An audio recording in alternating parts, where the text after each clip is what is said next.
Israel's Benjamin Netanyahu has been around for a long time, more than 13 and a half years, a significant force in the political life of a young country, according to the Israel Democracy Institute's Yochanan Plessner.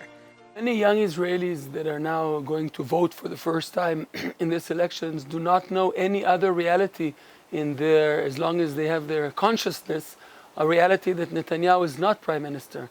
So he's been around for many years and in many ways shaping the consciousness and political discourse of Israelis.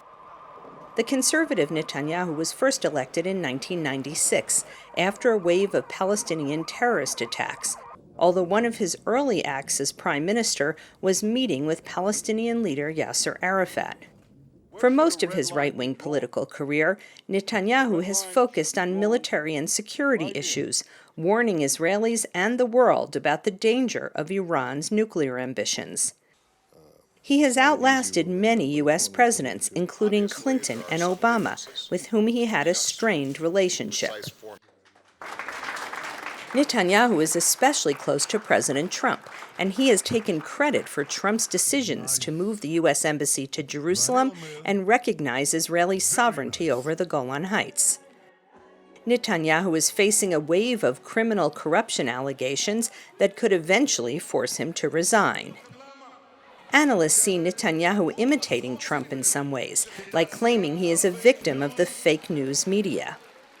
Well, the patterns that characterize Israeli politics, unfortunately, are a subset or represent broader trends that we're seeing throughout the world, including in the U.S., of politics that are becoming more vicious, more divisive, less substantive, less pragmatic.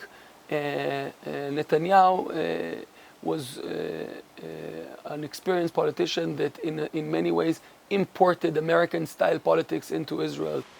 On the streets of Jerusalem, opinions are divided about the man everyone calls by his nickname Bibi.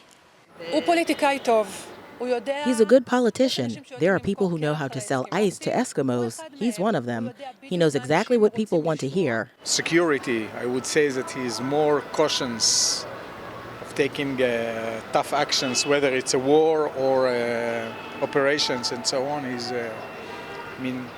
He probably speak more tough than he actually doing.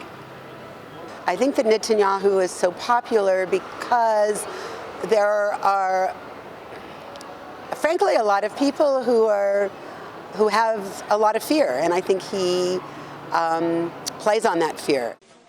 Israelis head back to the polls again in September, and Netanyahu is confident he'll continue and extend his record as the country's longest-serving leader. Gradstein, VOA News, Jerusalem.